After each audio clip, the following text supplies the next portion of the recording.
எபேசியருக்கு எழுதின நிருபம் 3ஆம் அதிகாரம் 10ஆம் வசனம் முதலாவது வாசியுங்கள். எபேசியருக்கு நிருபம் 3ஆம் அதிகாரம் 10வது வசனம்.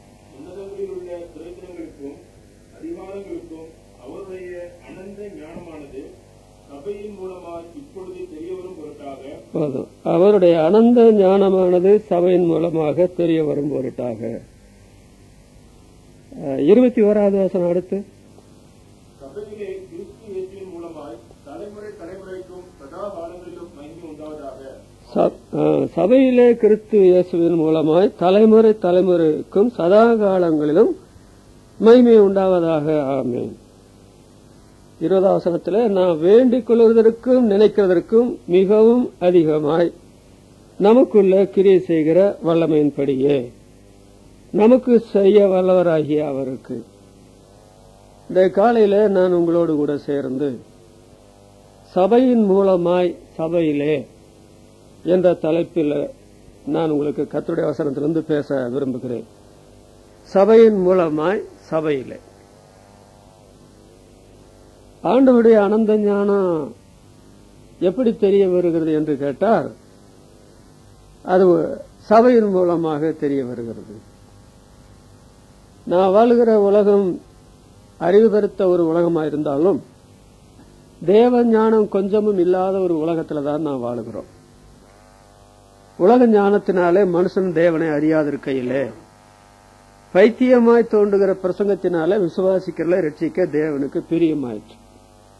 நாம் ரட்சிக்கப்பட்டிருக்கிறோம், ஆனால் உலக மக்கள் ரட்சிக்கப்படாமல் இருக்கிறாங்க. அவங்களுக்கு அனந்த ஞானம் எப்படி தெரிய வரும்? அதற்காக தாங்க ஆண்டவர் தம்முடைய சபையை பூலோகத்தில் உண்டாக்கினார்.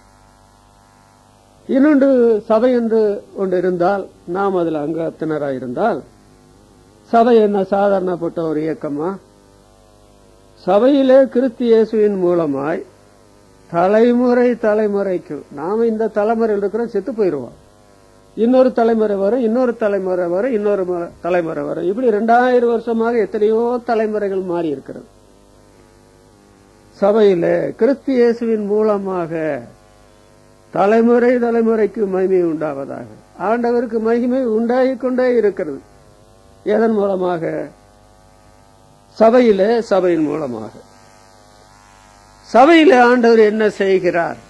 சபையில் உள்ள மக்களுக்கு ஆண்டுடைய கிரியை என்ன என்றால், 20வது வசனத்தில் நாம் வேண்டிக் கொள்வதற்கும் நினைக்கிறதற்கும். நாம என்ன அவ்வளவு ஜெபம் பண்றதுல பெரிய பழக்கம் உள்ளவங்களா? ஜபத்துல என்ன அவ்வளவு பாண்டித்தியம் பெற்றவங்களா? பவுல் சொல்றார், நாம் வேண்டிக் கொள்வதற்கு என்னதென்று அறியாதிருக்கிறோம் என்ற ரோமர் 8ஆம் அதிகாரத்தில் சொல்றார். நான் வேண்டிக் கொள்வதற்கும் நாம் நினைக்கிறதுக்கு நம்ம மூளையில இருக்கிற அறிவுனால என்னமோ கொஞ்சம் நினைக்கிறோம், ஆண்டவர்களை கொஞ்சம் செய்திருவாரா? நினைக்கிறதுக்கு அதிகமாய் நமக்கு உள்ளே கிரியை செய்கிற வல்லமையின்படியே இயேசுவானவர் தம்முடைய வல்லமையின் மூலமாக ஒவ்வொரு விசுவாசியினுடைய உள்ளத்திலும் கிரியை நடப்பிக்கிறார். அது கடைசியில சபையின் மூலமாக வெளியில தெரிய வருகிறது. இது ஆண்டவருடைய அனந்த ஞானத்தினாலதான் நடக்குதுன்னு சொல்லி வெளி உலகத்துல அறிகிறாங்க. நம் மூலமாக நம்முடைய அருமை ரட்சகருக்கு தலைமுறை தலைமுறையாக மகிமை உண்டாகிறது. ஆமென். சபையின் மூலமாய் சபையில, இதான் இன்றைய காலையில என்னுடைய தலைப்பு. சபை சபையா இருக்குதா அப்படின்றது நமக்கு நல்லா தெரியும். மீகா தீர்க்க தரிசன புஸ்தகம் 2ஆம் அதிகாரம் 7ஆம் வசனத்துல கர்த்தருடைய கிரிகள் இவைகள் தானா ஒரு பெரிய கேள்வியை கேட்கப்பட்டிருக்கு. சபையில பார்த்து, சபையில கர்த்தர் இருக்கிறார், ஜபத்தை கேட்கிறார், சபையின் மூலமாக அவருடைய அனந்த ஞானம் தெரிய வரணும், சபையில தலைமுறை தலைமுறைக்கும் அவருக்கு மகிமை உண்டாகணும், நமக்கெல்லாம் அவருக்கு. ஆமென். ஆனால் அந்த சபையில அவருடைய கிரிகளை இவைகள் தானா? செம்மையாய் நடக்கிறவனுக்கு என்னுடைய வார்த்தைகள் நன்மை செய்யாதா?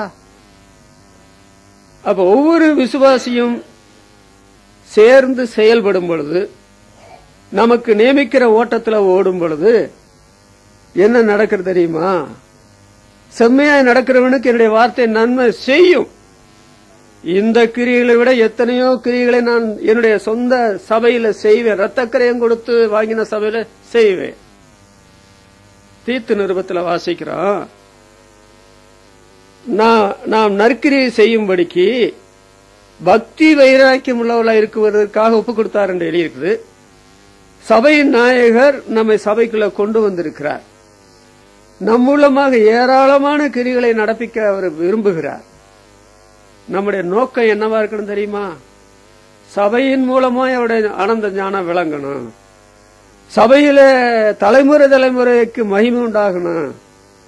எங்கள் மத்தியில சாதாரண கிரிகள் அல்ல, பெரிய பெரிய கிரிகளை செய்ய வேண்டும் என்று அப்படிப்பட்ட ஒரு வாஞ்சியோடு நாம் செயல்பட வேண்டும்.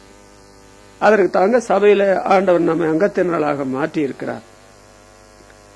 சபையின் மூலமாய் சபையில இது பற்றி நான் 3 குறிப்புகள் உங்களை கவனத்துக்கு கொண்டு வருகிறேன். சபையின் மூலமாய் அவருடைய ஆனந்த ஞானம் தெரியணும், தெரிந்தே ஆகணும். சபையில கிறிஸ்து இயேசுவின் மூலமாக தலைமுறை தலைமுறைக்கு மகிமை உண்டாகணும். ஆமேன், அப்படியே நடக்கணும். நம் மூலமா அரிய பெரிய கிரியைகளை ஆண்டவர் செய்யணும். அதற்கு நான் 3 காரியங்கள் ஆதி சபையில இருந்தது, இன்றைக்கு அது இருக்க வேண்டும். பூர்வ இலைக்குரிய மாற்றக்கூடாது. சத்தியத்தை வாங்கலாம தவிர அதை விற்க கூடாது. அதென்ன 3 காரியங்கள்? சபையின் மூலமா சபையில அப்போஸ்தலர் நடபடிகள் 4ஆம் அதிகாரத்தை பார்க்கும் பொழுது அதை வாசிக்க வேண்டாம், அது எல்லாருக்கும் நல்லா தெரியும்.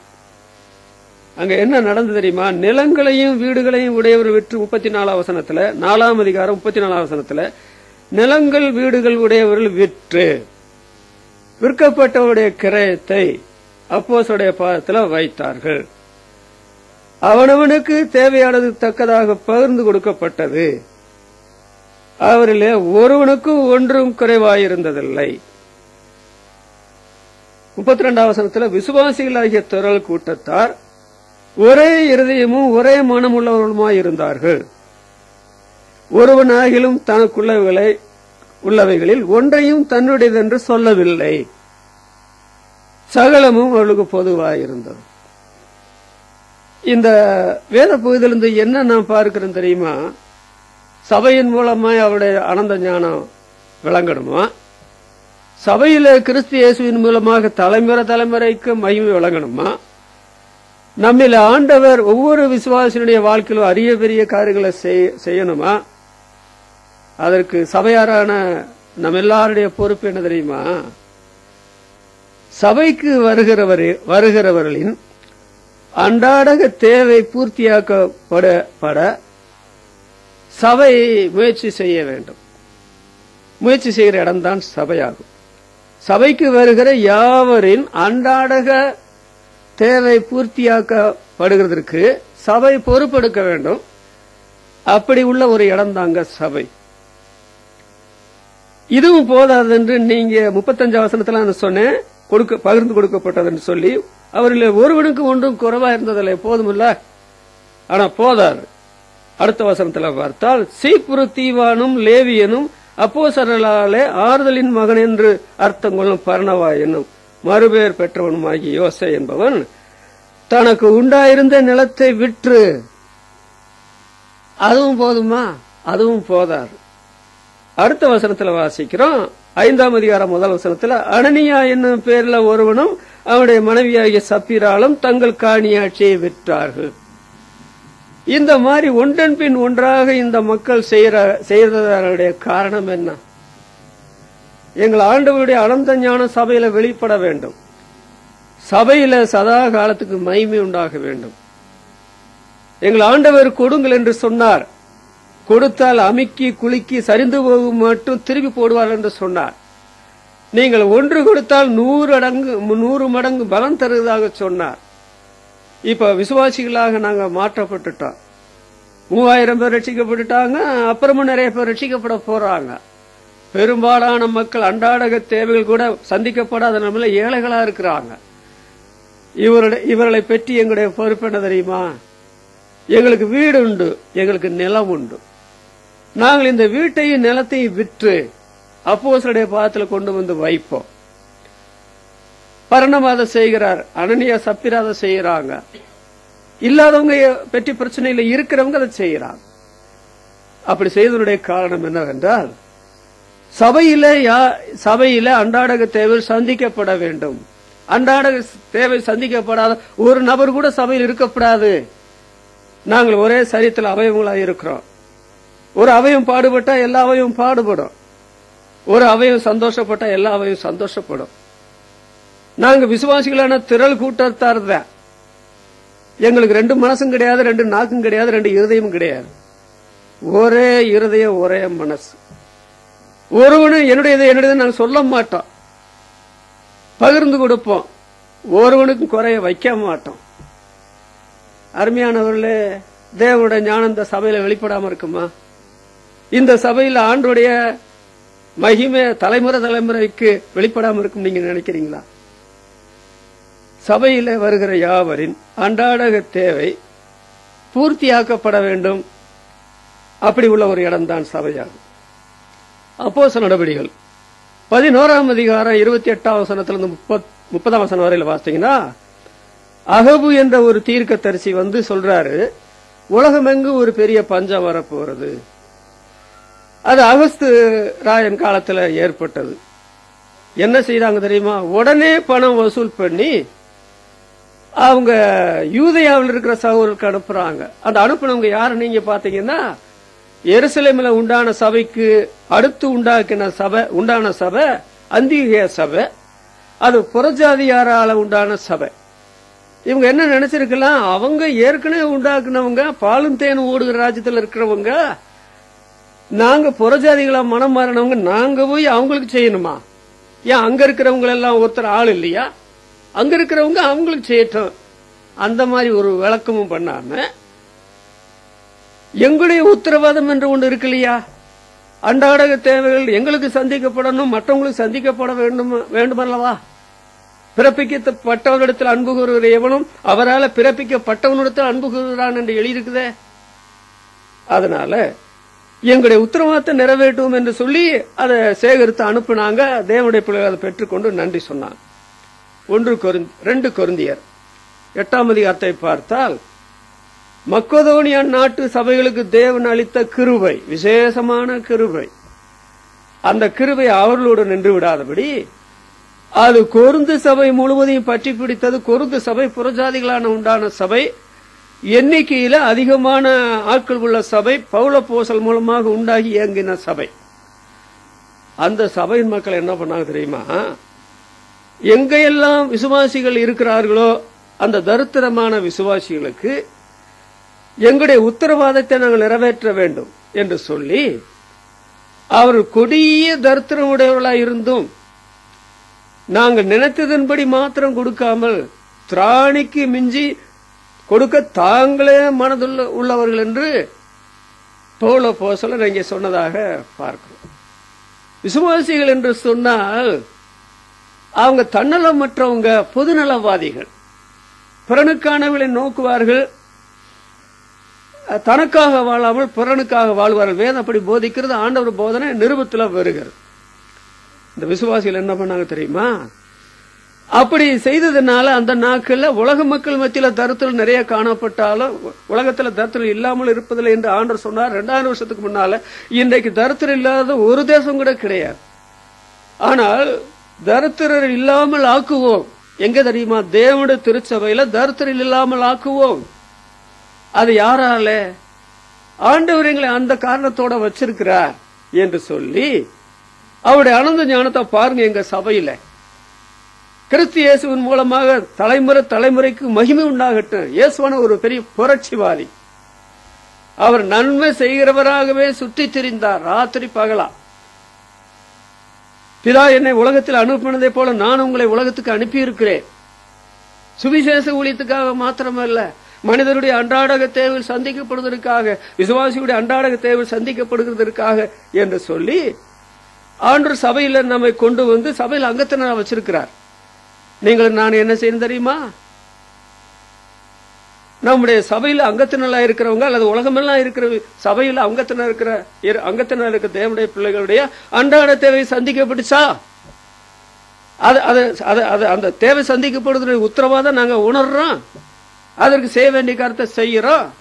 இப்படி நாம் நடந்து கொண்டால் அவருடைய அனந்த ஞானம் உலகமெல்லாம் தெரியும். சபையின் மூலமா அவருக்கு மகிமை தலைமுறை உண்டாகும்.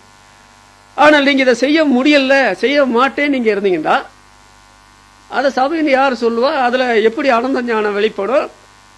தலைமுறைக்கு அவருக்கு மகிமை உண்டாகுது. உலகத்துலதான் தன்னலவாதிகள் நிறைஞ்சு காணப்படுற. இந்த விசுவாசிகளை பாருங்க, இவங்களை போல தன்னல உள்ளவங்க உலகத்துல யார் இருக்க முடியும்? அப்படித்தாங்க லவோதிக்கேயா சபையை பற்றி சொல்ல முடியும். வெளிப்படுத்தும் விஷயத்துல 7 சபையை பற்றி சொல்லி கடைசி சபையை பற்றி சொல்றாரு பாத்தீங்களா? அவங்க என்ன சொல்றாங்க? நாங்க திரவிய சம்பன்னர்கள், நாங்க ஐஸ்வர்யவான்கள், எங்களுக்கு ஒரு குறையும் இல்லை. ஆண்டவர் உன்னை போல தரித்திரம் பிடிச்சவை யார் இருக்க முடியும் சொல்லி ஆண்டவர் மூக்க உடைக்கிறார். ஆனால் நாம் பகிர்ந்து கொடுக்கும் பொழுது மற்றவர்களும் அதனால தேவனை துதிக்கிறாங்க, சந்தோஷப்படுறாங்க. கொடுக்கனுடைய நீதி என்றைக்கும் நினைக்கப்படுகிறது. ஆண்டவர் நீதியின் விளைச்சல் அவனுக்கு உண்டாக்குறார் என்று பைபிள் சொல்லுது. பாருங்க, உபவாசத்தை பற்றி சொல்லும் பொழுது பழைய ஏற்பாட்டில் உபவாசம் உண்டு, புதிய ஏற்பாட்டில் உபவாசம் உண்டு. அந்த உபவாசத்தினுடைய சரத்து என்ன? வெறும் சாப்பிடாம இருக்கிறதா? நானல போல தரையில தலைய வணங்குறதா? இல்லங்க. 58:7 என்ன சொல்லப்பட்டு தெரியுமா? பசியுள்ளவனுக்கு உன் ஆகாரத்தை, வஸ்திரம் இல்லாதவனுக்கு உன் வஸ்திரத்தை கொடுக்கறது அல்லவா எனக்கு உகந்த உபவாசம். அவன் பசியா இருக்கிறான், போதுமான வஸ்திரம் இல்லாத இருக்கிறான். உன்னை யார் உபவாசம் பண்ண சொன்னது?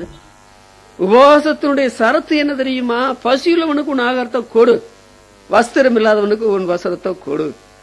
அப்படி என்று உபவாசத்தை பற்றி சொல்ற. அதுதான் எனக்கு உகந்த உபவாசம். மத்தேயு எழுதின சுவிசேஷம் 25:35-36 வசனத்தை வாசிக்கும் போது அங்கே ஆண்டவர் என்ன சொல்றார்? நான் பசியா இருந்தேன், எனக்கு நீங்கள் ஆகாரம் கொடுத்தீர்கள். நான் வஸ்திரம் இல்லாதிருந்தேன், போதுமான வஸ்திரம் இல்லாதிருந்தேன், எனக்கு வஸ்திரம் கொடுத்தீர்கள். உலக ஜனத்தொகையை ஆண்டவர் 2ஆ பிரிக்கிறார்.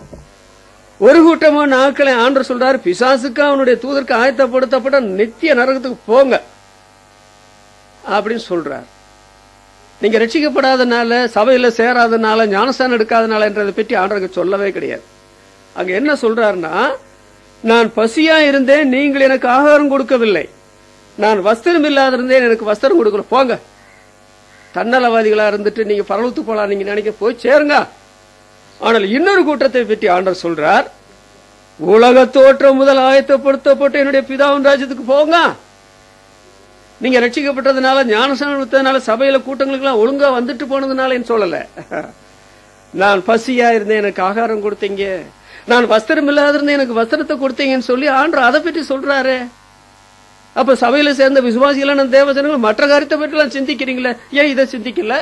மற்றவங்க என்னுடைய சகோதரன் பசியா இருப்பாரு, என்னுடைய சகோதரன் ஆகாரம் இல்லாம இருப்பாரு, எப்ப யோசித்தீங்களா? சாப்பிட எடுக்கும் போது யாராவது பசியா இருந்தா நாங்க கொடுக்கணும் யோசிச்சிருக்கிறீங்களா?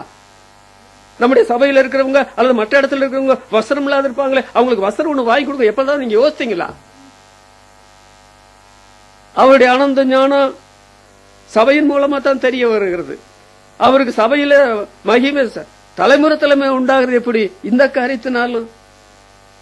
யாக்கோபு எழுதின நிருபம் 2:5 ஒரு சகோதரனாவது சகோதரியாவது வஸ்திரம் இல்லாமலும் அனுதின ஆகாரம் இல்லாமல் இருக்கும்போது, ஒரு சகோதரனாவது ஒரு சகோதரியாவதுன்னு சொல்லி யாக்கோபு எழுதுறார். 12 கோத்திரத்தாருக்கு எழுதும் பொழுது, ஒரு சகோதரனாவது ஒரு சகோதரியாவது வஸ்திரம் இல்லாமலும் அனுதின ஆகாரம் இல்லாமல் இருக்கும்போது, அனுதின ஆகாரம் வார்த்தையை உபயோகிக்கிறார். தேவாவி அவரை கொண்டு எழுதி வச்சிருக்கு. அனுதின ஆகாரம் இல்லாத இருக்கும் போது, நீங்க 3 நேரம் சாப்பிடும் பொழுது என்னுடைய உடன் சகோதரன் 3 நேரம் சாப்பிட்டானா நீங்க சிந்திக்கணும். என்னுடைய உடன் சகோதரி 3 நேரம் சாப்பிட்டாளா அப்படின்னு நீங்க யோசிச்சிருக்கணும். அனுதின ஆகாரம் இல்லாத இருக்கும் போது பசியாரி இளைப்பாருங்கள் சொன்னா அந்த விசுவாசம் ரட்சிக்குமா? நாம இன்றைக்கு சில சமயத்துல ரட்சிப்புன்னு சொல்றது, இயேசுநாதர் சிலுவையில் அடைந்த மரணத்தினால நான் ரட்சிக்கப்பட்டுட்டேன், ஹல்லேலூயா. ஆனா அடுத்தவங்களை பற்றி அவங்களுக்கு வஸ்திரம் கொடுக்கணும் என்ன கிடக்குது, அவங்களுடைய பசியில அவங்களுக்கு ஆகாரம் கொடுக்கணும் என்ன கிடைக்குன்னு நீங்க யோசிச்சுட்டு இருக்கிறீங்க. அந்த விசுவாசம் உங்களை ரட்சிக்குமா? அப்படித்தான் யாக்கோபு கேட்கிறார். 1 யோவான் 3:17 17 ஒருவன் இவ்வுலக ஆசி உடையவனாயிருந்து தன்னுடைய இருதயத்தை தன்னுடைய சகோதரனுக்கு அடைத்துக் கொண்டால் என்று எழுதுறாரு. உங்களுக்கு உலக ஆசி இருக்குது, வீடு நிறைய பொருள் இருக்குது, வீடு நிறைய ஆகாரம் இருக்குது, வீடு நிறைய வஸ்திரம் இருக்குது. ஆனா உங்க சபையில் இருக்கிற ஒரு ஏழ்மையான ஒரு சகோதரனை பற்றி, ஒரு சகோதரை பற்றி, அவங்களுடைய பிள்ளைகளை பற்றி எப்பொழுதாவது நீங்க நினைச்சிருக்கிறீங்களா? அருமையானவர்களே, நாம் சபையாக கூடும் பொழுது இந்த காரியம் இதெல்லாம் 2000 வருஷத்துக்கு முந்தைய நடந்ததுங்க. இப்ப அது நடக்காது, நடக்க வேண்டிய அவசியம் இல்லை. யார் சொன்னது உங்களுக்கு? யார் சொன்னது? அப்படி நான் 42 வருஷத்துக்கு மேலாக இந்த ஊழியத்தில் இருக்கிறேன், நான் அப்படி ஒரு விளக்கமே பண்ணது கிடையாது. வேத வசனத்தில் சொல்லப்பட்டிருக்கிற காரியங்களை எழுத்து பிசகாமல் நிறைவேற்ற வேண்டிய கடமை நமக்கு உண்டு. ஒருவன் என்னில் அன்பா இருந்தால் என் கற்பனைகளை கை கொள்ள கடவன் என்று ஆண்டவர் சொல்றாரு. ரொம்ப பரிதாபம் என்ன தெரியுமா? ரொம்ப பரிதாபம். சபையில கூடுகிற மக்கள் இவங்க மூலமா ஆனந்த ஞானம், ஆண்டோடைய ஆனந்த ஞானம் வழங்குமா? இவங்க மூலமா தலைமுறை தலைமுறைக்காக ஆண்டவருக்கு மகிமை உண்டாகுமா?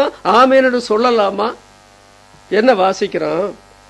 மல்கியா 3ஆம் அதிகாரம் 10ஆம் வசனத்துல, என் ஆலயத்தில் ஆகாரம் உண்டாயிருக்கும்படி பண்டகசாலையில வந்து போடுங்கள்.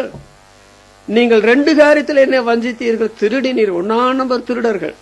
அது என்ன தெரியுமா? தசம பாகத்திலும் காணிக்கையில நீங்கள் என்னை வஞ்சித்தீர்கள். காணிக்கை நீங்க ஞாயிற்றுக்கிழமை போடும்போது நீங்க என்ன நினைக்கிறீங்கன்னு காணிக்கப்படக்கூடாது, காணிக்கப்பட்டு இல்ல. ஆண்டவர் உங்களை பற்றி என்ன நினைக்கிறாரு? அவருடைய ஆணி தொலைக்கப்பட்ட கருத்துல காணிக்க போறீங்க தியாகத்தோட போட்டிருக்கணும். இன்னொன்று, தசம பாகத்தில் நீங்க என்ன வஞ்சித்தீங்க. இப்ப பார்த்தா என்னுடைய ஆலயத்துல ஆகாரம் இல்ல. யாராவது பசிக்குதுன்னு சொல்லி வந்தா அந்த சபையில ஆகாரம் கொடுக்கறதுக்கு ஆகாரம் இருக்குமா? ஆகாரம் இல்லாத இடத்தை நீங்க யோசிச்சு பாத்தீங்களா? ஆகாரம் இல்லாத வீடு, ஆகாரம் இல்லாத சமுதாயம், ஆகாரம் இல்லாத உலகத்தை நீங்க சிந்திக்க முடியுமா? ஐயோ, அது பயங்கரம். இன்னொன்று, 1 சாமுவேல் 3ஆம் அதிகாரம் 3ஆம் வசனத்துல, விளக்கு அணையும் முன்னே அந்த ஏலியும் அந்த இளைஞனான சாமுவேலும் படித்துக் கொண்டார்கள். இவ்வளவு ஜனங்கள் இருக்கிறாங்க, பாலும் தேன் ஓடுகிற ராஜ்யத்துல இருக்கிறாங்க, வீட்டுக்கு மேல வீட்டை கட்டுறாங்க, வீடு நிறைய பொருள் இருக்குது, பேங்க் நிறைய பணம் கிடக்குது. ஆனால் இந்த ஆலயத்துக்கு விடிய விடிய எரியறதுக்கு லைட்ல எண்ணெய் ஊத்தல. அதை பற்றி யாருக்கும் கவலையும் கிடையாது. நான் சொல்றேன், ஒரு வீட்டுல ஆகாரம் இல்லாத ஒரு வீடு, வார கணக்கா மாச கணக்கா ஒரு வீட்டுல ஆகாரம் இல்லை. இன்னொன்று, ஒரு வீடு வார கணக்கா மாச கணக்கா வீட்டுல வெளிச்சமே கிடையாது. அது என்ன சொல்றது? அது வீடா? சொல்லுங்க, அது வீடா? அது வீடு இல்லைங்க. ஆகாரம் இல்லாத ஒரு வீடை வீடுன்னு சொல்ல முடியாது, வெளிச்சம் இல்லாத ஒரு வீட்டை வீடுன்னு சொல்ல முடியாது. ஆனால் சபையில என்ன குறைவு? எல்லா ஜனங்களுக்கும் கொண்டாந்து கொடுக்கறாங்க, மிச்சமா இருக்குது. அப்படித்தாங்க பழைய ஏற்பாடுல சொல்றாங்க, தசமாகத்தெல்லாம் கொண்டு வந்து கொடுத்த போது மிச்சமா இருக்குது, அம்பாரம் சாப்பிட்டு மீதமும் இருக்குது. ஆசரிப்பின் கூடாரத்துக்கு இனி யாரும் காணிக்க கொண்டு வர வேண்டாம், அதுக்கு ஏகப்பட்ட பொருள் உள்ள வந்துருச்சுன்னு சொல்லி சொல்றாங்க. ஆனால் இன்றைக்கு விசுவாசிகளான தேவ ஜனங்கள் செய்கிற காரியம் என்ன? நான் நினைக்கிறேன், உலகமெல்லாம் இருக்கிற விசுவாசிகளை பற்றி சொல்ற, மற்ற சபை பற்றி சொல்ற, நம்மளை போல சபை தான் சொல்றேன். இவர்களுடைய வீடுகளில் புகுந்து தசமபாகம் மாத்திரம் கட்டாயமா வசூல் பண்ணினா, அவங்க மனசார கொடுக்க மாட்டாங்க, கட்டாயமா வசூல் பண்ணினால் நம்முடைய சபைகள் செழிச்சு போகும். ஒரு தரித்திரம் கூட இருக்க மாட்டான். எல்லா ஊழியங்களும் சீரும் சிறப்புமா நடைபெறும். ஏன் இதெல்லாம் நடைபெறல உங்களுக்கு தெரியுமா? சபையின் மூலமா ஆனந்த ஞானம் விளங்கவே விளங்காது. சபையின் மூலமா சபையில கிறிஸ்து இயேசுவுக்கு தலைமுறைக்கு மகிமை உண்டாகாது ஆமேன்னு சொல்ல முடியாது. பண விஷயத்தை நம்ம உண்மை இல்லவங்களா இல்லையில்ல? பாருங்க, அவன் இன்னும் குணப்பட போறான், ஆண்டவரது வீட்டுக்குள்ள போறான். என்ன அருமையான வார்த்தை சொல்றான் பாத்தீங்களா? நீங்க ரட்சிக்கப்பட்டன்னு சொல்றீங்களே, அவன் என்ன சொல்றான்? சகையே, என் பாட்டம் பூட்டங்காலத்துல சேர்த்த சம்பாத்தியத்துல ஆஸ்தியில பாதிய ஏழைகளுக்கு கொடுத்துடுறேன். அநியாயம் வாங்கினா அதை நான் கணக்கு சொல்லல, பாதி ஏழைகளுக்கு கொடுத்துடுறேன். இன்றைக்கு எத்தனை விசுவாசிகள் அந்த மாதிரி செய்தாங்க? பாதியை கொடுத்தவங்க யாரு? பாதியை கொடுத்தவங்க யாரு? அதனால சபை என்று சொல்லும் பொழுது ஆண்டவர் பெரிய பெரிய காரியங்களை செய்ய விரும்புகிறார். ஜார்ஜ் முல்லர் என்று சொல்லக்கூடிய தேவனுடைய மனுஷன் பண விஷயத்துல ரொம்ப நேர்மையா நடந்து கொண்டார். காணிக்கை போடுற விஷயமா, தசமா கொடுக்கிற விஷயமா, அதுக்கு மேல கொடுக்கிற காரியத்தில் எல்லாம் உண்மையா இருந்தார். 1000 காரியத்துக்காக ஒரு ஆண்டோடைய சமூகத்தில் ஜெபித்திருப்பார். ஒரு ஜெபத்தையாவது ஆண்டு விடுவாரா? 5 அநாத ஆசிரமங்கள்லாம் அவர் நடத்தினது உண்டு. எல்லா தேவைகளையும் ஆண்டவர் சந்தித்தார். கொக்கோ கோலா அதிபர், கால்கேட் அதிபர் எல்லாம் ஒரு காலத்துல கொஞ்சம் மூலதனம் வச்சுட்டாங்க, அவங்களுடைய தொழில ஆரம்பிச்சாங்க. அவங்க பண விஷயத்தில் ஆண்டவர் கொடுக்க வேண்டியது தாராளமா கொடுத்தாங்க. இன்றைக்கு அவருடைய பொருள் தயாரிப்பு உலகமெல்லாம் விற்பனை ஆகப்படுகிறது. அதாவது அவர்களுக்கு வரக்கூடிய லாபத்துல 90% உலகமெல்லாம் நடக்கிற ஊழியத்துக்கு கொடுக்குறாங்களாம். தேவன் மனிதனுக்கு கடனாளியா இருப்பாரா? சபை என்று சொல்றது ஒரு அருமையான உயிருள்ள இயக்கம். அந்த சபையில ஒரு காரியம் நடக்கவில்லைன்னா உலகத்துல வேற எங்க நடக்க போகுது? கட்சியில் நடக்குமா? அரசியல் நடக்குமா? உலகத்தில் நடக்குமா? ஆனால் ஆண்டவர் ஒரு புரட்சிவாதி. அவருடைய சபையில சேர்ந்த மக்கள் புரட்சிவாதிகள். அவங்க தங்களுக்காக அருமை ரட்சகர் இயேசு எல்லாம் கொடுத்தாரே, அவருக்காக நாங்கள் கொடுக்கிறது ஒரு சாதாரண காரியம் என்று சொல்லி தாராளமா ஏராளமாய் கொடுக்கறதுனால ஆரம்ப சபையில என்ன நடந்து தெரியுமா? அவங்க எல்லாரும் அவங்க திருப்தி அடைந்தாங்க. ஒருவருக்கு ஒன்றும் குறைவே இருந்ததில்லை. ஒருவனும் தன்னுடையது என்று சொல்லவில்லை. சகலத்தையும் பொதுவாய் வைத்து அனுபவித்தார்கள். சொல்லப்போனால் சபை ஒரு பண்டக சாலை. எல்லாம் இருக்கிற இடம் தாங்க சபை. உங்க வீட்டுல என்னெல்லாம் இருக்கு? ஏதாவது ஒரு குறைவு இருந்துட்டா என்ன பண்ணுவீங்க? வாங்கி உடனே சரி பண்றீங்கல்ல. சபையில எத்தனை குறை இருக்கு உங்களுக்கு தெரியுமா? சபையை பார்த்திருக்கிறீங்களா? சபை உங்களுக்கு விளங்குதா? ஆலயத்தை பார்த்திருக்கிறீங்களா? ஊழியத்தை பார்த்திருக்கிறீங்களா? எத்தனை காரியங்கள் இருக்கிறது. ஆனால் தேவனுடைய பிள்ளைகள் சபையை சபையாக உணர்ந்தால் எங்க மத்தியில் அன்றாட தேவை பூர்த்தி செய்யப்படாத ஒருத்தம் கூட இருக்கப்படாது.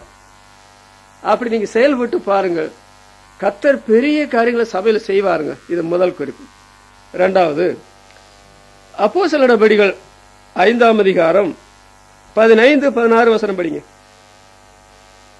அப்போஸ்தலர் 5:15-16. இவ்வளவு நேரமா பிணியாளிகளின் படுக்கைகளின் மேலும் கட்டிலின் மேலும் கிடத்தி பேதுரு நடந்து போகையில் அவருடைய நிழலாகிலும் அவர்கள் மேல் படும்படிக்கு அவர்களை வெளியே வீதிகளில கொண்டு வந்து வைத்தார்கள். சுற்று பட்டணங்களிலிருந்து திரளான ஜனங்கள் பிணியாளிகளையும் அசுத்தாவிகளால் பாதிக்கப்பட்டவர்களையும் எருசலேமுக்கு கொண்டு வந்தார்கள். அவர்கள் எல்லாரும் குணமாக்கப்பட்டார்கள். சபை மூலமாக அவருடைய ஆனந்த ஞானம் விளங்கணுமா? சபையில கிறிஸ்து இயேசுவின் மூலமாக தலைமுறைக்கு மகிமை உண்டாகணுமா? நீங்க தாராளமா கொடுங்க, பொருளையும் பணத்தையும்.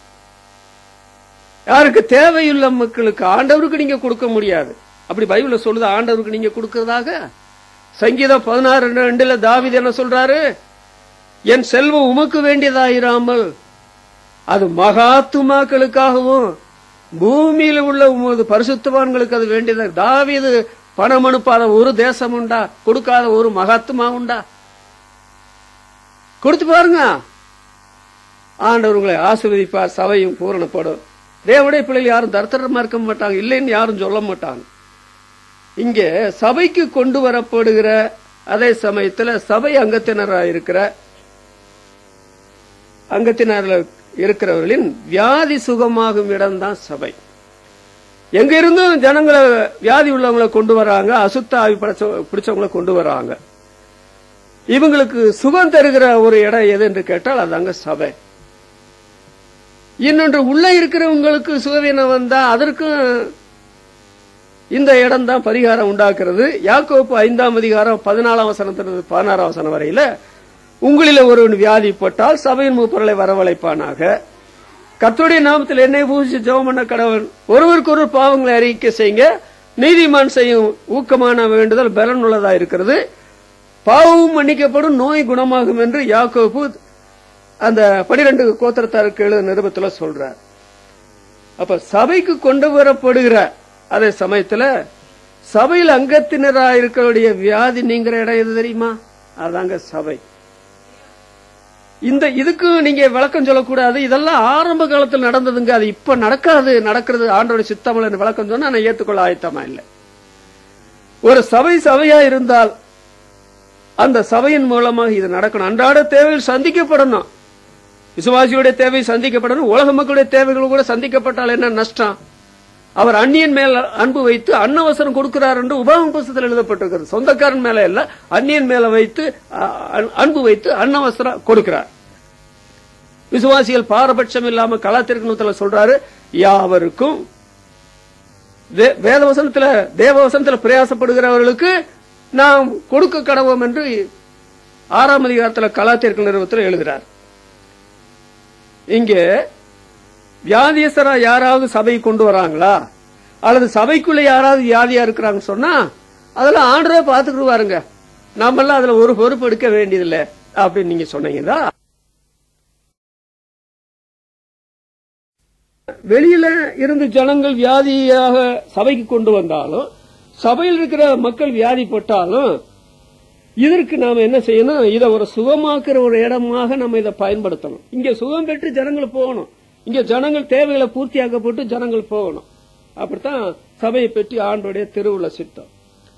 வியாதி மனிதரை படுத்துகிற பாடு நீங்க பார்த்திருக்கிறீங்களா? வியாதி மனிதரை படுத்துகிற பாட பார்த்திருக்கிறீங்களா?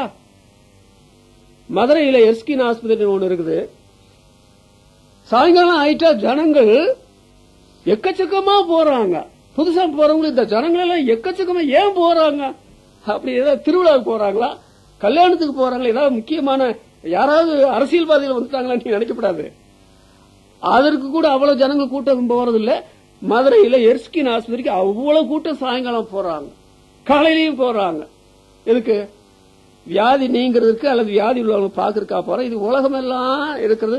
இந்தியாவில் ஆஸ்பத்திரியில ஜனங்களால நிரம்பி வழிகிறங்க. எக்கச்சக்கமான பணம் அதுக்கு செலவு பண்ணப்படுகிறது. ரோடெல்லாம் ஆஸ்பத்திரி தான், கிளினிக் தான், நர்சுமார்கள் தான், டாக்டர் தான். அவங்க அது பணத்துக்காக அல்லது வேற எதுக்காக செய்யறாங்கன்னு ஒரு விளக்கெடுங்க. ஆனா சபையை ஆண்டவர் உண்டாக்கும்போது இந்த சபையில இந்த ஜனங்கள் வியாதினால வேதனையும் வருத்தமும் அதுல பண செலவுகளும் பிரயாசப்படுறாங்களே, சபைக்கு அதுல ஒரு உத்தரவாதமே இல்லையா அப்படின்னு கேட்டா, வியாதி மனிதரை படுத்தும் பாட்டை உணர்ந்தவர் நம்முடைய ரட்சா பெருமான் சபையின் நாயகர். அதை அகற்றினது அவர்தான். அப்ப ஆண்டவர் காலத்துல வியாதி நீங்கிறதுக்கு வைத்தியர்கள் இல்லையா, மருத்துவமனைகள் இல்லையா, கிளினிக் இல்லையா, என்ன இல்லை, எல்லாமே இருந்தது. நீங்க எல்லாம் போய் அங்க அதெல்லாம் பார்த்துக்கொள்ளுங்க. நான் பரலோக ராஜ்யத்தை பூலோகத்துல சாதிக்க வந்தேன், சத்தியத்தை சொல்ல வந்தேன். இதோட என்னுடைய கடமை சரின்னு ஆண்டவர் விடலையே. ஆண்டவர் பிரசங்க ஊழியத்திற்கு போதக ஊழியத்திற்கு முதல் ஸ்தானம் கொடுத்தார் என்பது மறுக்க முடியாத உண்மை. அதான் மனுஷனுடைய முதல் தேவை. ஆனால் அதே சமயம் அந்த பாவத்தினுடைய விளைவினால வருகிற இந்த வியாதி இருக்குதே, இதற்கு அவர் பரிகாரம் உண்டாக்கலையா? அதனுடைய வேதனைகளையும் வாதனையும் அடைந்த மக்களை பார்த்தபோது மனதுருகி இடம் காலம் எல்லாம் பார்க்க இவங்க எதுக்கு ஆலயத்தில் கொண்டு வந்தாங்கன்னு கூட நினைக்காம எல்லா இடங்களையும் ஆண்டவர் சுகப்படுத்தினாரு. அப்ப சபையில ஆண்டவர் அவருடைய ஞானம் விளங்கணும், அவருக்கு மகிமை உண்டாக வேணும் என்றால் சபையை பொறுத்த மட்டும் இதுல பங்கு இல்லையா? சபைக்கு இதுல உத்தரவாதம் இல்லையா? சிலர் நினைக்கிறாங்க பெந்தேகோஸ்து சபைகளுக்கு தான் இந்த உத்தரவாதம் கடமை இருக்குது, நம்மை போல பிரதன் சபைகளுக்கு அந்த மாதிரி காரியங்கள் இல்ல. அப்படி யார் சொன்னது? யார் சொன்னது?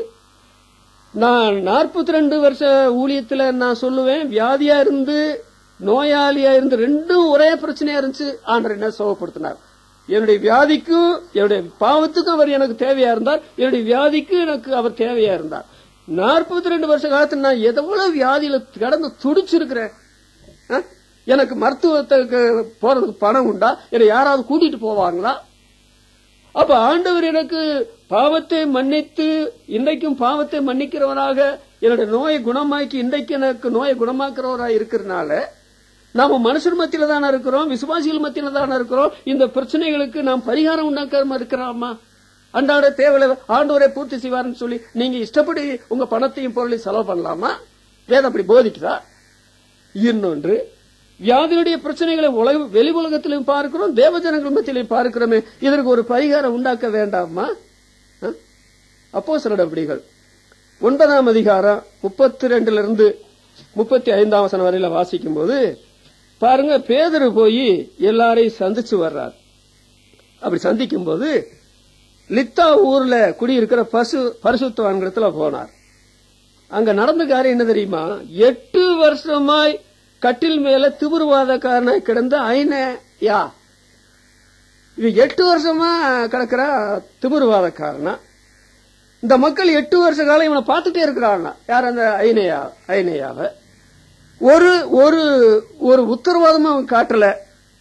சொல்ல போனா இவனை போய் பார்க்க கொஞ்ச நாள் போய் பார்த்துருப்பான். அவர் பார்க்க வேண்டாம்னு விட்டுட்டாங்களோ தெரியாது. அவன் பாவம் பரிதாபமா கிடக்கிறான். 8 வருஷமா கட்டிலேயே திமிர்வாதக்காரன் கிடக்கிறான். ஆனால் பேதுரு அங்க வந்த போது என்ன செய்தா தெரியுமா? திமிர்வாதக்காரனை கண்டபோது, ஐனேயாவே, இயேசு கிறிஸ்து உன்னை குணமாக்குகிறார், நீ எழுந்து உன் படுக்கையை நீயே போட்டுக்கொள் என்றான். உடனே அவன் எழுந்திருந்தான். அப்படி எழுந்திருந்தனால நடந்த காரியத்தை அடுத்த வசனம் அது ரொம்ப முக்கியம் இல்லையா? லித்தாவிலும் சாரோனிலும் குடியிருந்தவர்கள் எல்லாரும் அவனை கண்டு கர்த்தரிடத்துல மனம் திரும்பினார்கள். 2 பட்டணத்தார் மனம் திரும்புறதற்கு இந்த ஐனேயா ஒரு பெரிய தடையா இருந்திருக்கிறா. ஏயா, நீங்க சபை நடத்துறீங்க, உங்க சபையில் இருக்கிற குடும்பத்துல ஒருத்தன் 8 வருஷமா வியாதியா கிடக்குறான். நீங்க அதுல ஒரு உத்தரவாதமும் நீங்க செய்ய மாட்டேங்கிறீங்க, அதுக்கு ஒரு பொறுப்பு எடுக்கவும் மாட்டேங்கிறீங்க. நீங்க விடிய விடிய பிரசங்கம் பண்ணுங்க, விடிஞ்சிட்டு பிரசங்கம் பண்ணுங்க, நான் ஏதாவது உங்க செய்திக்கு நாங்க செவி கொடுப்போமா? செவி கொடுக்க மாட்டோம். உங்க சபையில எத்தனை ஏழ்மையானவங்க இருக்கிறாங்க, அந்த ஏழ்மையானவங்களுடைய தேவையை சந்திக்க ஏதாவது ஒரு பிரயோசப்பட்டீங்களா? நீங்க என்ன பிரசங்கம் பண்றீங்க, விடிய விடிய பேசி விடிஞ்சு பிரசங்கம் பண்றீங்க அப்படின்னு இருந்தாங்களா? ஆனா இங்க நடந்த காரியம் தெரியுமா? உன் படுக்கையை நீயே போட்டுக்கொள், இயேசு கிறிஸ்து உன்னை குணமாக்குறார் சொன்ன உடனே 8 வருஷம் வியாதியில படுத்திருந்தவன் சுகமடைஞ்ச உடனே 2 பட்டணத்தார் மனம் திரும்பினாங்க. வால்பாறையில ஜனங்கள் மனம் திரும்ப ஆயத்தமா இருக்கிறாங்க. ஆனால் என்கிற ஒரு சபையில ஒரு சரீர அற்புதம் கூட நடக்கல. ஒரு எளிமையான விசுவாசியுடைய தேவை பூர்த்தியாக்கப்படல. நான் சொல்றேன், 80 வருஷம் சபை நடத்தலாம், சரி, ஒண்ணும் நடக்காது.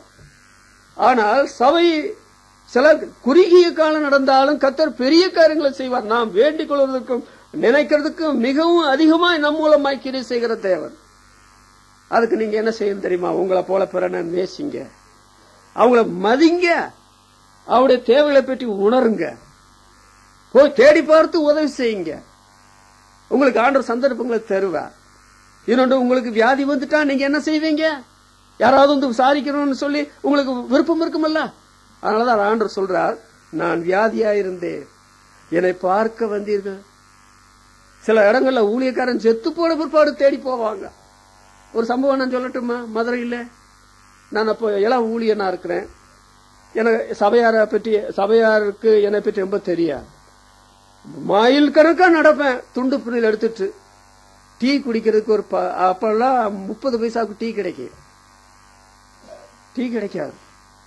கடைசியில வந்து ரொம்ப சோர்வாயி ஒரு நாள் படுத்துட்டேன். நான் மேல் அறையில் இருக்கிறேன், கீழ் வீடு மேல் வீட்டில் இருக்கிறேன். நம்முடைய சபையில என்ன ரொம்ப நேசிக்கிற, என்ன எல்லா நிலைமையும் உதவுகிற ஒரு சகோதரன், ஜான் முத்துசாமி எந்த கூட்டத்துக்கு வராம இருக்க மாட்டானே, ஏன் வரல, ஏன் அந்த ஊழியக்காரன் வரலன்னு சொல்லி சைக்கிள், அப்போ மிதி சைக்கிள் தான் ஃபேமஸ், இப்பதான் கார் எல்லாம் ஃபேமஸ் ஆயிடுச்சு. அப்ப மிதி சைக்கிள் கிட்டத்தட்ட ஒரு 2-3 கிலோமீட்டர் அவர் பிரயாணம் வந்து கீழ இருந்து சத்தம் போடுறார். எனக்கு என்னமோ பெரிய ஆழமான கிணத்துக்குள்ள ஒருத்தர் இருந்து சத்தம் போட்டா எப்படி சத்தம் அப்படி கேக்குது. எனக்கு பதிலும் பேச முடியல, எந்திரிச்சு நடக்க முடியல. இவர் சத்தம் போட்டு நேரம் மேல வந்து பார்த்தா கண்ணெல்லாம் உள்ள போச்சு, கை காலெல்லாம் ஒன்னும் இயங்க மாட்டேங்குது. ரொம்ப பரிதாபமா இருக்கிறேன். வீடெல்லாம் சுத்தி பாக்குறாரு. நானும் அவர் கண்ணை பார்த்தா தெரியுது ஒரு ஆள் நடமாடுறது மாதிரி. புரிஞ்சுக்கிட்டார், ஓ நம்முடைய சவரன் எத்தனை நாள் பட்டினியா கிடத்தாருன்னு தெரியல, வீட்டுல ஒரு பாத்திரத்துல ஒன்னத்தையும் காணாமே. அன்றைக்கு மாத்திரம் வர தவறி இருந்த அடுத்த நாள் வந்திருந்தா கூட செத்தே போயிருப்பேன். 3 நாள் சாப்பிடவும் கிடையாது, ஒன்னும் கிடையாது. மதுரையில எத்தனை விசுவாச குடும்பங்கள், எத்தனை பணக்காரங்க, எத்தனை வசதி பார்ட்டிகள், ஏன் ஒரு ஊழியக்காரன் சாகுற அளவுக்கு அவங்க விட்டாங்கன்னு தெரியல. ஒருவேளை நான் செத்து இருந்தா இன்னைக்கு வால்பாறை சபை நடந்திருக்குமா? இத்தனை ஊழியக்காரங்கள் எழுந்திருப்பாங்களா?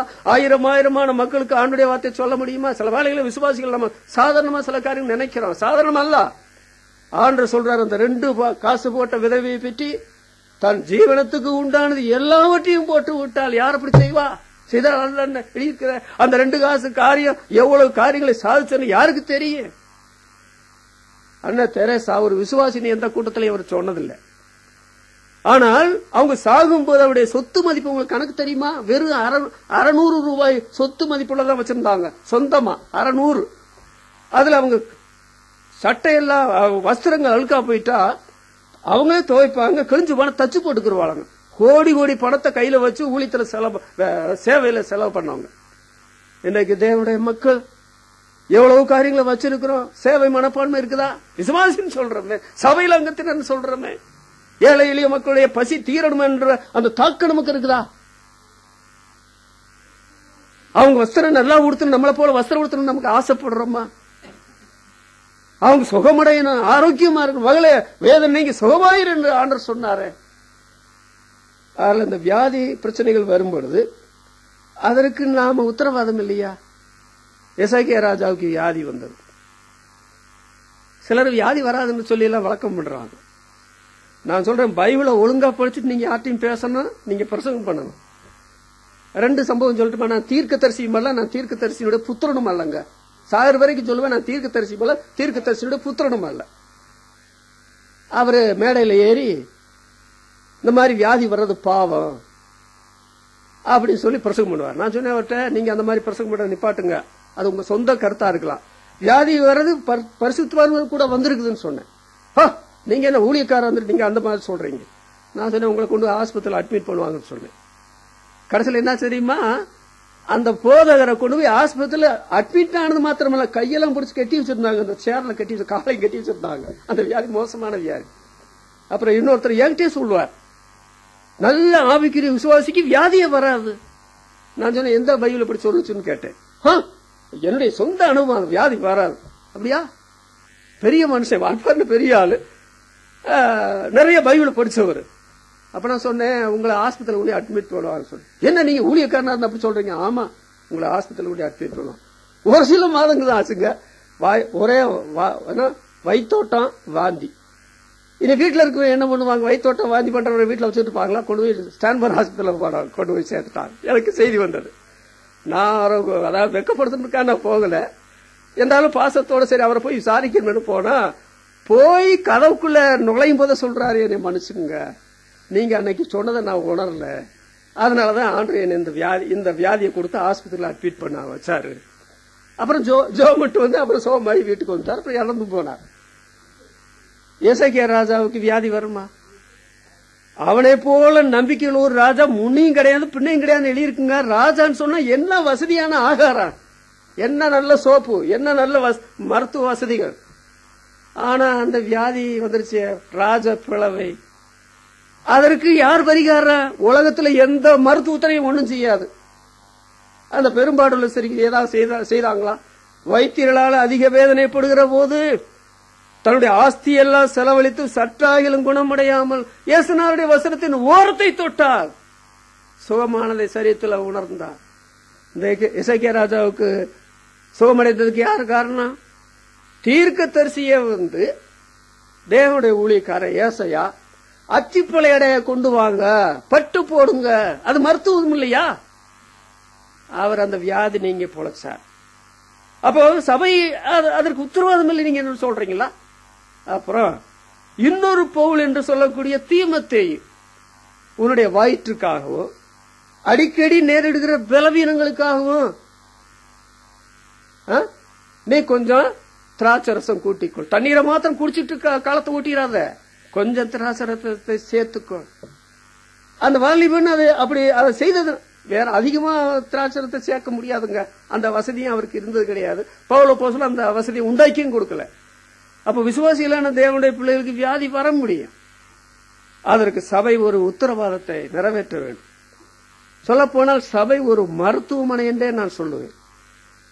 என்னுடைய சரீர ஆரோக்கியத்துக்காக ஜெபித்த தேவனுடைய பிள்ளைகளால நான் பெற்ற சரீர சுகம் எவ்வளவு. அன்றைக்கு என்னால பிரசங்கமே பண்ண முடியாது, சபையாட்ட சொன்னேன், நான் அவ்வளவு பலவீனமா இருக்கிறேன். ஜெபம் பண்ணாங்க, ஆண்டவர் சிங்கத்துக்கு ஒத்த பலத்தை தந்து தைரியம் பேச பலம் தந்தார். கர்த்தர் நல்லவர் என்பது ருசித்து பாருங்க சொல்லி பைபிள் இருக்கு. உன்னுடைய பலவீனத்தில் என்னுடைய பலம் பூரணமாய் விளங்கும் என்று ஆண்டவர் சொன்னதை மறந்துட்டீங்களா? இயேசு பக்தர் என்ற ஒரு சகோதரன் மெட்ராஸ் இருக்கிறார். பிராமணனா இருந்து மனம் திரும்பினவர். நம்முடைய சபைகளில் ஒன்றுலதான் திருமணம் செய்து குழந்தைகள் இப்போ கல்யாணம்லாம் அவருடைய பிள்ளைகளுக்கு நடந்திருக்கு. அவர் சென்னையில் அறியப்பட்ட ஒரு ஊழியம் செய்கிறார். பிரதரன் அசம்பிளியில ஸ்ட்ரிக்ட் பிரதரன் அசம்பிளின்னு ஒண்ணு இருக்குது. நீங்க ஏதாவது ஒழுங்கீனம் பண்ணீங்கன்னா உடனே உங்களை கூப்பிட்டு சபையில இருந்து நிப்பாட்டி வச்சிருவாங்க. அதான் ஸ்ட்ரிக்ட் பிரதரன் அசம்பிளி சொல்றது. எல்லாத்தையும் காணிக்க வாங்க மாட்டாங்க. அந்த சகோதரர் என்ன பண்றா தெரியுமா, ஊழியம் அபாரமா செய்யறார். அந்த அபாரமான ஊழியத்தில் இன்னொரு ஊழியம் செய்யறார். அவருடைய டேபிள்ல போனா டேபிள் முழுசும் மருந்து இருக்கு. அந்த மருந்து யாருக்கு கொடுக்கணும், எப்படி கொடுக்கணும் நல்லா படிச்சு வச்சிருக்கிறார். பெரிய செலவுள்ள மருந்து கிடையாது, ஆனா எல்லாருக்கும் ஃப்ரீயா கொடுப்பார். நிறைய பேர் சுகம் பெற்றாங்கன்னு சொல்லி அவர் சாட்சி சொல்றார். இது பாவமா, இது வேதத்துக்கு விரோதமா சொல்லுங்க. எனக்கெல்லாம் அந்த அந்த மாதிரி ஆசை ஏகப்பட்டது உண்டு. ஆனா பணம் இல்லையில வாங்கி வைக்க முடியாது. ஆனா ஜெபம் பண்ணுவேன். ஆண்டவர் எத்தனை பேருக்கு சுகம் கொடுத்துருக்க தெரியுமா? பிசாசு ஓடி இருக்குது, மனமாற்றம் நடந்திருக்குது, பின்மாற்றக்காரங்க திரும்பி வந்திருக்கிறாங்க. எதனால? இந்த சபைக்குள்ள இருந்து ஆண்டவரத்தில் ஜெபித்ததுனால, வேண்டிக் கொள்வதற்கு நினைத்ததற்கு அதிகமாக கிரியை செய்கிற அவர் அனந்த ஞானத்தை வெளிப்படுத்துறாரு. என்னுடைய ஞானம் வெளிப்படாது, நான் மடையன். இன்னொன்று, எனக்கு என்னத்துக்கு மகிமை, விளக்கு மாத்துக்கு எதுக்கு பெட்டு கொஞ்சம் தலைமுறை தலைமுறையாக அருமரட்சகர் இயேசுவுக்கு மகிமை வரட்டும். அவர் சுயரத்தத்தினால உண்டாக்குன சபையில என்னை கொண்டு வந்தார், என்ன ஊழியம் செய்ய வச்சிருக்கிறாரு. அது செய்யற அவ்வளவுதான். மூன்றாவது, சபையின் மூலமாக என்று சொல்லும்போது 1 கொரிந்தியர் 14 அதிகாரம் 33 வசனத்துல, தேவன் கலகத்துக்கு தேவனாயிராமல் சமானத்துக்கு தேவனாயிருக்கிறார். பரிசுத்தவான்கள் சபையில் எல்லாவற்றிலும் அப்படியே இருக்கிறது. எல்லா சபையிலும் கலகமே இல்லைங்க. கலகம் இல்லாத இடம் எதுன்னு கேட்டா சபை. கட்சியில கலகம் இருக்கும், மதத்துல கலகம் இருக்கும், அரசியல கலகம் இருக்கும். கலகம் இல்லாத ஒரே இடம் சபை. அப்புறம் 1 கொரிந்தியர் 11 அதிகாரம் 16 வசனத்துல, ஒருவன் வாக்குவாதம் செய்ய மனதாயிருந்தால் எங்களுக்கும் தேவனுடைய சபைகளுக்கும் அப்படிப்பட்ட வழக்கமே இல்லைன்னு சொல்லி அறிக்கடவன்றார். இப்ப சபை என்று சொல்லுகிறது, ஒன்று கலகம் இல்லாத இடம், இன்னொன்று வாக்குவாதம் இல்லாத இடம். மூன்றாவது 1 கொரிந்தியர் 6 அதிகாரம் 1 முதல் 8 வசனத்தை நீங்க வாசிங்கன்னா, அதுல அநியாயக்காரர்கள் தேவனுடைய இடத்தை பிரவேசிக்க மாட்டாங்க. ஆனா சபையில் இருக்கிற நீங்க எல்லாரும் சேர்ந்து அநியாயம் செய்யறீங்களே, அது என்ன அநியாயம்? அந்த அநியாயத்தினால நீங்க நஷ்டப்படுத்துறீங்க. அது என்ன நஷ்டம், என்ன அநியாயம் தெரியுமா? நீங்க ஒருத்தருக்கு ஒருத்தர் வழக்காடுறீங்க. இந்த வழக்காடுகிற காரியத்தை அஞ்ஞாடி இடத்துல அந்த வழக்கை கொண்டு போறீங்க. இந்த வழக்கை தீர்க்கிறது உங்களிடத்துல ஒருத்தர் ஞானி இல்லையா? உங்கள் சபையில அற்பமா எண்ணப்பட்டவனை நீங்க நியமித்துக் கொண்டு இந்த வழக்கை அடுத்தவங்களுக்கு தெரியாம தீர்த்து வைங்க என்று சொல்றதை பார்த்தால், கலகம், வாக்குவாதம், வழக்காடுதல் இல்லாத சமாதானமான ஒரு இடம் தாங்க சபை என்று சொல்றது. இப்படி இருந்தால்தான் இந்த சபையின் மூலமாக அவருடைய அனந்த ஞானம் வெளிப்படும். இப்படி இருந்தால் மாத்திரம்தான் இந்த சபையின் மூலமாக சபையில தலைமுறை தலைமுறையாக கிறிஸ்துவுக்கு மகிமை உண்டாகும். ஆமென் அப்படின்னு சொல்லலாம். ஆனா சபையா இருந்து கொண்டு கலகம் பண்ணிக்கிட்டு, சபையா இருந்து கொண்டு வாக்குவாதம் பண்ணிக்கிட்டு, சபையா இருந்து கொண்டு வழக்காடுதல் காரியம் நீங்க பண்ணி கொண்டிருந்தா இது சபையா? இதன் மூலமாக அவருடைய அனந்த ஞானம் வெளிப்படுமா? இந்த சபையில தலைமுறையா கிறிஸ்துவுக்கு மகிமை உண்டாகுமா? சபை அப்படிப்பட்ட ஒரு இடம் அல்லவே அல்ல என்பதற்கு அப்போஸ்தலர் நடவடிக்கைகள் 9 அதிகாரம் 31 வசனம் போதாதா? அந்த வசனம் போதாதா? யூதேயா, கலிலேயா, சமாரியா நாடுகளில் எங்கும் சபைகள் சமாதானம் பெற்று பக்தி விருத்தி அடைந்து பரிசுத்தாவியானுடைய நடத்துவோடு பெருகினா, சமாதானம் இல்லாத பக்தி விருத்தி இல்லாத ஒரு விசுவாசி நீங்க பார்க்க முடியுமா? அதாங்க சபை. அதுலதான் ஆண்டவருடைய அனந்த ஞானம் வெளிப்படும். அதுலதான் கிறிஸ்து இயேசுவின் மூலமா தலைமுறைக்கு மகிமை உண்டாகும். ஆனா கலகத்தை வைத்துக்கொண்டு, வாக்குவாதத்தை வைத்துக்கொண்டு, வழக்கு வம்புகளை வைத்துக் கொண்டிருந்தா அது சபையாக என்னப்படுமா? சொல்ல போனால் பிரச்சனைக்குரிய இடம் அல்லங்க சபை. சபை என்று சொல்லும் போது பிரச்சனைக்குரிய இடம் அல்ல. இன்னொன்று, அப்படியே பிரச்சனை வந்தா கூட சபையில், ஏன்னா மனம் திரும்பினவங்க எல்லாம் பிறந்ததுலே விசுவாசிகளா இருக்குல்ல, இடையில தான் விசுவாசிகளானா. சில கெட்ட குணங்களை பழகிட்டு வந்திருப்போம். அந்த கெட்ட குணங்கள் தலையெடுக்கக்கூடிய ஆபத்து இருக்குது. அப்படியே பிரச்சனை வந்தாலும் அந்த பிரச்சனையை ரொம்ப லகுவாக மாற்றி இல்லாமல் போக செய்கிற ஒரு இடம் தாங்க சபை என்று சொல்றது. இப்படி இருந்தால் இந்த கலகம் இல்லாம, வாக்குவாதம் இல்லாம, வழக்காடுகிறது இல்லாம இருந்தா நீங்களும் நான் செய்கிற சிறிதும் பெரிதுமான காரியத்தை, ஜெபத்தை கேட்டு ஆண்டவர் அப்பட்டமான பதிலை தருவார். அவள் தேடின பொழுது ஆண்டவர் வெளிப்பட்டு அவளுக்கு இளைப்பாறுதலை கட்டளையிட்டார் என்று 2 நாளாகமம் புத்தகத்தில் எழுதப்பட்டபடியே இன்றைக்கு ஆண்டவர் சபையில செய்வார். அப்ப சபை ஒரு பிரச்சனைக்குரிய இடமா இல்ல. நான் பல வருஷங்களுக்கு முந்தி மிஸ் வார்னர் என்ற ஒரு அம்மா மதுரையிலிருந்து பிற்பாடு பெங்களூர் போயிட்டாங்க ஊழியத்துக்காக. அப்போ ஒரு கூட்டத்தில் சொல்றாங்க, பெண்கள் கூட்டம் நடக்கும்போது நான் பின்னால போய் உட்கார்ந்துருக்கிறேன், நம்முடைய சபைகள் எங்க எல்லாம் இருக்குது அந்த பிரதரன் சபைகள் 2 உடஞ்சு போயிருக்குன்னு சொன்னாங்க. எப்படி? நம்முடைய பிரதரன் சபைகள் எங்க எங்க பெரிய பெரிய பட்டணங்கள் இருக்குதோ அந்த பட்டணத்துல சபையில 2 உடஞ்சு போய் இருக்குதுன்றாங்க. இதன் மூலமா ஆண்டவருடைய அனந்த ஞானம் விளங்குமா? தலைமுறை தலைமுறையாக கிறிஸ்துவுடைய நாமம் மையப்படுமா? ஆமென்னு சொல்ல முடியுமா? இல்லங்க. இது வழக்குள்ள இடம் அல்ல, என்ன சொல்றது, வாக்குவாதம் உள்ள ஒரு இடம் அல்ல, இது கலகம் உள்ள ஒரு இடம் அல்ல. அப்படியே பிரச்சனைகள் வந்தாங்க கூட அடுத்த வீட்டுக்கு தெரியாமலே அந்த பிரச்சனைகள் ஓஞ்சு வர ஒரு இடம் தாங்க சபை என்று சொல்றது. அதற்கு நான் என்ன ஆதாரம் சொல்றேன்?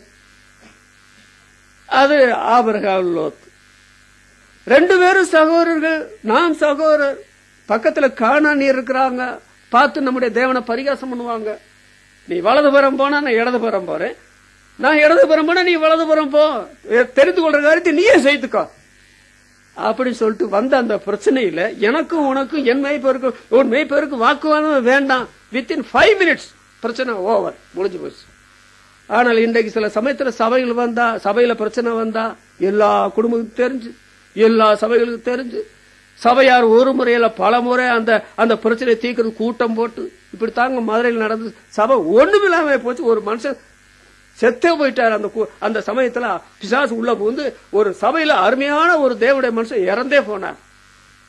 ஆனால் சபையின் மூலமாக அனந்த ஞானம் வெளிப்படுகிறது, தலைமுறை தலைமுறையாக அவருக்கு மகிமை உண்டாகுது சொன்னா பிரச்சனை வரும். அந்த பிரச்சனை அடுத்த வீட்டுக்கே தெரியாம அந்த பிரச்சனை தீர்ந்து போகுது. அபிகாயில பாத்தீங்களா? யாரு? தாவீது அவனுடைய வாலிபர்களுக்கு சாப்பாடு கொடுக்கலையா? அதுக்காக அவனுடைய குடும்பத்தையும் அவனை சேர்ந்தவங்களையும் அழிக்கலாமா? இந்த தேவனுடைய மனுஷனுக்கு புத்தி சரியா செயல்படல. கோபத்துல எல்லாம் பட்டயத்தை கேட்டு போய் அழிச்சு போடலான்னு போனார். அந்த அம்மா தீவிரமா எழுந்து அந்த அபிகாயில் ஐயோ இந்த விஷயம் எனக்கு தெரியாதே அப்படி சொல்லி தாவீதுக்கு வேண்டியதெல்லாம் கொடுத்து அவரை திருப்பி அனுப்பின போது, ஐயோ இந்த மன இடர்களுக்கு, இந்த பெரிய தவறுதலுக்கு ஆண்டவனை காப்பாற்றினாரே உன்னை கொண்டு சொல்லி தாவீது சந்தோஷப்பட்டார். அப்ப இந்த பிரச்சனை யாருமே பாதிக்கப்படல. சபை என்று சொல்லுறாங்க. சபை நாயகர் இயேசுவானவர். நாம எல்லாம் சரீரத்தில் அவயவங்களா இருக்கிறோம். நம்முடைய பிரச்சனை சபை தலைக்குத்தான் பாதிப்பு உண்டாக்கும், நமக்கு எல்லாருக்கும் பாதிப்பு உண்டாகும். அதனால கலகம், வாக்குவாதம், வழக்காடுதல் இல்லாத ஒரு இடம். சபையை பற்றி நான் வாசிக்கும் போது எபேசியர் 2:15 ஒரே புதிய மனுஷனாக சபையை சிருஷ்டித்து, அதுக்கு முந்தி யூதர் என்று இருந்தோம், புறஜாதிகள் என்று இருந்தோம். இப்போ யூதர் என்ற புறஜாதிகள் என்று கிடையாது. நம் இருவரையும் விசுவாசத்தினால ஆண்டவர் பரிசுத்தப்படுத்தினார் என்று அப்போஸ்தலர் 15:9 சொல்லப்பட்டிருக்கிறது. இங்க பாருங்க, அந்த ஒரே புதிய மனுஷனா இருக்கிறான்னு சொல்லும்போது அதுல இன்னொரு சத்தியம் கூட அடங்கி இருக்கிறது. எபேசியர் 5:29 பவுல் என்ன சொல்றாரு பாத்தீங்களா? தன் மாம்சத்தை பகைத்தவன் ஒருவனும் இல்லையே. சபை ஒரே சரீரம் என்று சொன்னால் நாம் சரீரத்தில் அவயவங்களா இருக்கிறோம். ஒரே புதிய மனுஷனை ஆண்டவர் சிருஷ்டித்தார் சொன்னா ஒருத்தர் பகைக்கலாம? தன் மாம்சத்தை பகைத்தவன் ஒருவனுமே இல்லையே. நான் எதுக்கு போய் கலகம் பண்ணணும்? நான் ஏன் போய் வழக்காடணும்? நான் போய் ஏன் வாக்குவாதம் பண்ணணும்? சொல்லுங்க, இது தேவைதானா? இது தேவையில்லாத இடம். சமாதானம் உள்ள ஒரு இடம் தான் சபை என்று சொல்லுது. அதனால இப்படிப்பட்ட நிலைமையை ஆண்டவர் கண்டுவிட்டார். அப்படித்தான் ஒரே வார்த்தையில் சொல்லுவேன், ஆண்டவர் இப்படி தான் நினைச்சபடி சபை இயங்கிறது. கரைதிரை ஒன்றுமில்லாமல் பரிசுத்தமுள்ள சபையாக எனக்கு முன்னால நிறுத்தும்படி நான் ஒப்பு கொடுத்தேனே. என் சபையின் மக்களை பாருங்கள், அவர்கள் தன்னலவாதிகள் அல்ல, பொதுநலவாதிகள். என்னுடைய ஜனங்களை பாருங்கள், அவளுக்கு சரீரத்தில் வியாதி என்று சொன்னால் துடித்தால் மற்றவங்க வியாதிப்படும் துடிக்கும் பொழுது அதற்கு என்ன செய்யலாம்? ஆத்மீக ரீதியில, சரீர ரீதியில அவங்க எல்லா முயற்சி எடுப்பாங்க. இன்னொன்று, இந்த சபையுடைய பக்தி விருத்திக்கு ஏதுவான காரியங்கள் என்ன உண்டு அதை செய்வாங்களே தவிர இந்த சபையை குழப்படியாக்கி ஒண்ணுமில்லாமக்கிறதுக்கு ஒரு முயற்சியும் எடுக்க மாட்டார்கள் என்று ஆண்டவர் கண்டுவிட்டால், அதான் 133ஆம் சங்கீதத்தில் சொல்லப்பட்டிருக்கிறது, இதோ சகோதரர்கள் ஒருமித்து வாசம் பண்ணுகிறது, எத்தனை நன்மை இன்பமானது. கர்த்தர் அங்கே ஜீவனையும் ஆசீர்வாதத்தையும் கட்டளையிடுகிறார். ஜீவனை எங்கே, ஆசீர்வாதம் எங்கே? அதுதாங்க சபை. அதை நிரூபிக்க வேண்டிய கட்டாயம் உங்களுக்கு எனக்கு இருக்குது. அதை நம்ம செய்யறோமா? அதனால சமாதானத்து ஸ்தானாபதிகள் மனங்கசந்து அழுகிறார்கள் என்று ஏசாயா தீர்க்கதரிசியின் புத்தகத்தில் சொல்லப்பட்டிருக்கிறது. ஆனால் நம்முடைய சபையில பார்த்தால் தரித்திரமில்லாத ஒரே இடம் உலகத்துல சபை. தரித்திரமில்லாத ஒரே இடம். இரண்டாவது, வியாதிகள் எல்லாம் நீங்கக்கூடிய ஒரே இடம் சபைதான். வேற எங்கேயும் மருத்துவத்துறையில கிடையாது. மூன்றாவது, சமாதானம் பொங்கி நதியை போன்ற சமாதானம், எல்லா புத்திக்கும் மேலான தேவ சமாதானம் உள்ள இடம் எதுன்னு கேட்டீங்கன்னா அது சபை. அதனால சபையில சபையின் மூலமாக அவருடைய ஆனந்த ஞானம் வெளிப்படலையே, அவருக்கு சகல தலைமுறை மகிமை உண்டாகிறதுக்கு நான் காரணமா இல்லையே அப்படின்னு சொல்லி பரிசுத்தாவி உணர்த்தினார். இன்றைக்கு நீங்க என்ன செய்யணும் தெரியுமா? நீங்க மனிதரா மதிங்க, உங்களை போல அவங்கள நேசிங்க, உங்களுக்கு என்ன தேவையோ அவங்களுடைய பூர்த்தி செய்யுங்க, உங்களுடைய என்ன வேதனையோ அந்த வேதனையை மற்றவங்க பகிர்ந்து கொள்ளுங்க, அதுக்கு பிரயாசப்படுங்க. இன்னொன்று, சபையில என்னால ஒரு பிரச்சனையும் வரக்கூடாது. நம்முடைய சகோதரன் பிரபாகரனை சபையில சேர்க்கறதுக்கு அது சொல்லாம இருந்தது இப்ப சொல்றது நல்லதுன்னு நினைக்கிறேன். 10 வருஷமா என்னவோ சபையில வந்து கொண்டிருந்தார். பலரும் என்னிடத்துல அவரை சபையில சேர்க்கணும்னு சொன்னாங்க. நான் ஒரே தான் முடியான்னு சொன்னேன். அவரும் ஒரு முறை நேரடியா நானும் அவர் ரொம்பவே கோபவேசத்தோட பேசிட்டோம். அப்படி ஒரு சூழ்நிலை ஏற்பட்டது. ஆனால் அவரை சபையில சேர்த்துக்கோட்ட இன்னைக்கு வரைக்கும் அவர் எனக்கு ஒரு சின்ன தொந்தரவு கொடுக்கல. பெரிய காரியம் ஒண்ணு சாதிக்கலைன்றதெல்லாம் ரெண்டாவது காரியம். ஒரு சின்ன தொந்தரவு எனக்கு கொடுக்கல. ஆண்டவர் ஆசீர்வதிப்பாராக. இன்னைக்கு தேவனுடைய பிள்ளைகள் அந்த மாதிரி செயல்பட்டால் என்ன பெரிய காரியம் நடக்கும்? சபையா இல்லையே. நீங்க சபையில அங்கத்துல சபையா இந்த சபையில இந்த காரியத்தில் சொல்லப்பட்ட காரியத்தை அபியாசத்தை பாருங்க. சபையா இருக்கும். நாம் ஜெபிக்கலாம். எங்களை அன்பா நேசிக்க எங்கள் பிதாவே, இந்த அருமையான கர்த்தருடைய நாளின் மதிய நேரத்துக்காக துதிக்கிறோம். ஆண்டவரே, இன்றைக்கு அடியான் என்ன செய்தி பேச வேண்டும் என்று நேற்று ஜெபித்துக் கொண்டிருந்த பொழுது, ஆண்டவரே இந்த செய்தியை திட்டமாய் பேச வேண்டும் என்று மனதில் பாரம் தந்தி, அதற்கு வேண்டிய சுகத்தையும் தந்தி, பேசக்கூடிய பலனையாரலை நீர் கேட்டமுடைய மக்களுக்காக அடியானுக்காக நமக்கு ஸ்தோத்திரம். எப்பொழுதுமே பிரசங்கம் என்று சொல்வது மற்றவர்களுக்கு என்று அடியான் ஒரு நாள் நினைத்ததில்லை. எனக்குத்தான் முதலாவது, அப்புறம் தான் சபையின் மக்களுக்கு. கர்த்தாவே, சபையை பற்றி நீர் கொண்டிருக்கிற அனாதை திட்டம், தீர்மானங்கள், அதை நிறைவேற்ற நாங்கள் எவ்வளவோ தவறி போயிருந்திருக்கிற ஆண்டவரே, சபையின் மூலமாக உங்களுடைய ஆனந்த ஞானம் வெளிப்பட வேண்டும். சபையில கிறிஸ்து இயேசுவுக்கு தலைமுறைக்கு மகிமை உண்டாக வேண்டும். அதுதான் எங்களுடைய நோக்கமா இருக்க வேண்டும். ஆமென்.